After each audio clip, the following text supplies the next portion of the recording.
My mother asked me a question. She said, Andre, if somebody came up to you asking you for your help in a particular problem or situation, and you knew that you had the ability to help them, you wanted to help them, but you also knew that there was a risk involved, that there was a possibility that things could go wrong. Would you withhold your help from them? Would you not help them because of the possibility of what could go wrong?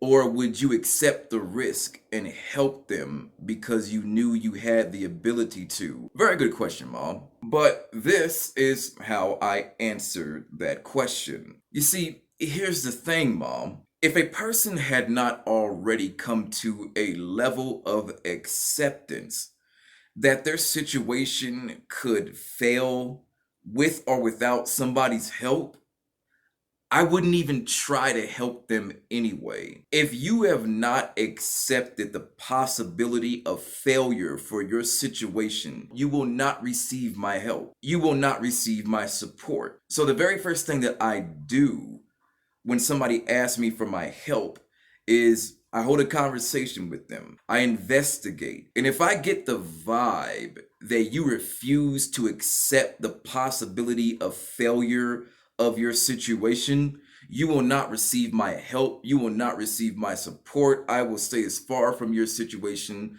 as possible. I'm not saying that your situation is going to fail. I am saying that if you have not accepted even the possibility that it could, you will not receive my help with the situation. I won't help you with it. I will stay as far away from it as possible. And certain people in my life have already discovered this to be true. But there is a reason why. A reason that might help you with your future situations when dealing with people, and will shed some light to the people who have asked me for help in the past. It's a two-part reason. The first part supports the second part, which is the bigger one. So pay attention. When I was younger and people came to me and asked me for help with situations or a problem or a circumstance that they did not accept the possibility that it could fail, it bothered me. But I was not mature enough to articulate or to even fully understand why it was rubbing me the way that it was, why I didn't like it, why it was so uncomfortable for me. And because I was not developed enough to understand why it was bothering me so much, I accepted the challenge. And I would agree to help these people with whatever problem they were dealing with that they had refused to accept that it could still fail. They refused to accept it going wrong. And then when I would try to help them, I would get stuck. I would get paralyzed. I would try or initiate helping them, and then I couldn't do it. I couldn't follow through. There was something wrong. I couldn't figure out why I was not able to help them. And then I later found out this is the reason why. The reason why I was paralyzed and couldn't help them was because in the back of my mind, if I knew that they were not accepting of the fact that this situation could still possibly fail, I had to find something in my arsenal that would guarantee a victory for their situation. And I couldn't find anything. And the reason why I couldn't find anything is because nobody can. Nobody has anything in their arsenal. Nobody has any capability that will guarantee a victory for another human being. I have things that possibly could lead to a victory, but they can't guarantee the victory. Nobody can guarantee that something works out for you in your life. But here's the problem. Because we will not accept the possibility that something could fail, something could go wrong, something might not work out, we unjustly assess another person's value based on their ability to provide something that will completely change a situation in my life. If you don't give me something that will completely alter something in my life, then my evaluation of you is that you're not worth too much. Ladies and gentlemen, that is ridiculous. Ben Carson is a world-renowned neurosurgeon.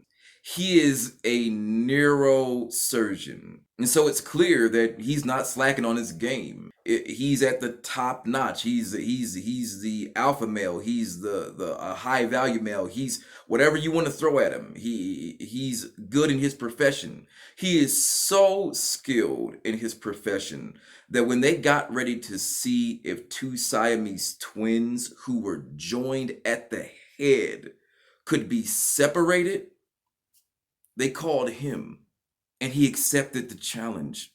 He accepted the request for help.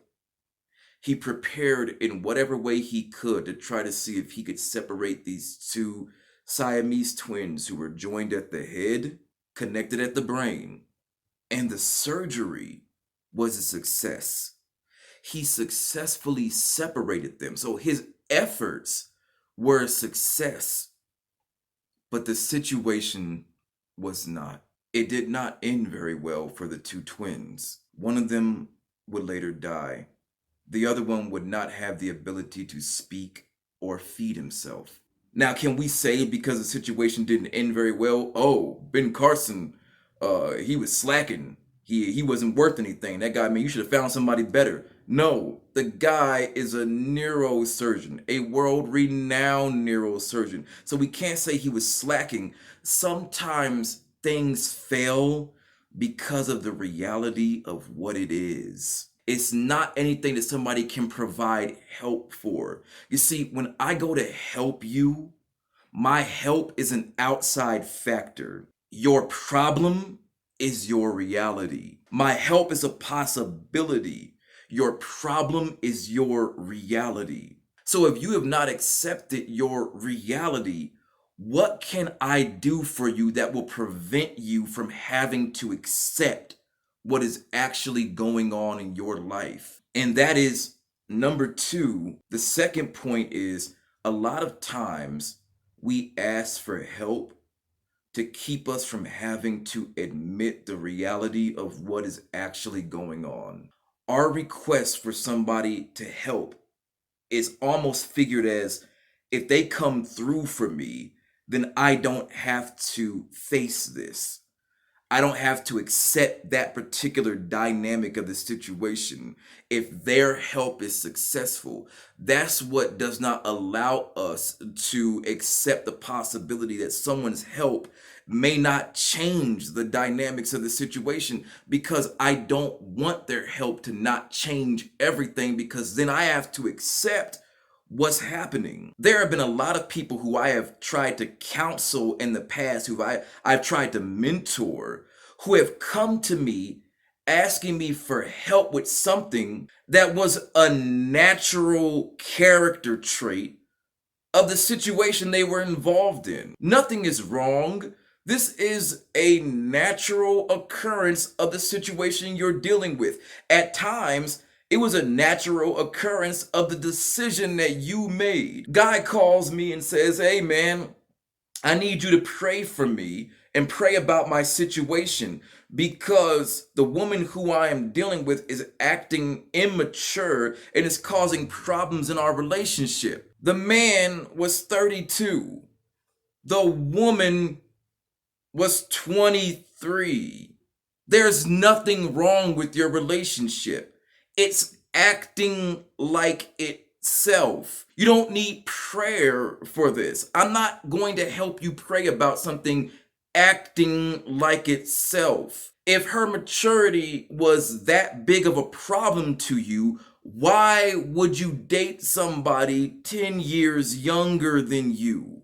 And what you want is for me to help you not admit the reality of what is going on. What's the prayer going to sound like? Hey, God, this woman is acting like what she is. Can you help her knock that off? I'm not helping you with this. If it was that big of a problem, wouldn't you realize what you have done? Sometimes when a relationship is falling apart, we want people to stay with us, not because the relationship is so great, because it will keep us from having to admit what is actually going on, and that is the relationship is falling apart. So sometimes when we think a situation is failing, the situation isn't failing. reality is trying to break through the surface of everything you threw on top of it. The failure is being caused by the reality of what is actually going on. And sometimes God will allow a situation to fail because he's trying to reveal to you the reality of what you're doing. And your prayer is a request for him to help you deny the truth about a decision that you made. So when people have come to me in the past and they ask me for my help with something, the very first thing I do is evaluate whether or not they have accepted the possibility of failure. Because the possibility of failure, accepting the possibility of failure, means that you're also accepting that the situation itself might not be the best. It could be wrong. You could have made a wrong decision. But if you refuse, absolutely refuse to accept that this might not go well, this could fall apart, this could fail, then what you're saying is there's no possible way this is wrong. There's no way this isn't the right thing. There's no way this isn't the situation. And you want my help to deny reality, and I'm not going to provide that for you. I'm not going to do it. I will provide my assistance for somebody who has accepted the reality that this could still go wrong. Because the other thing is, that means that you haven't put an unjust amount of weight on the person helping you, that their assistance is going to be some kind of miracle drug that helps you to keep from having to admit the fact that something could still go wrong. Let me know what you think. I'm out of here.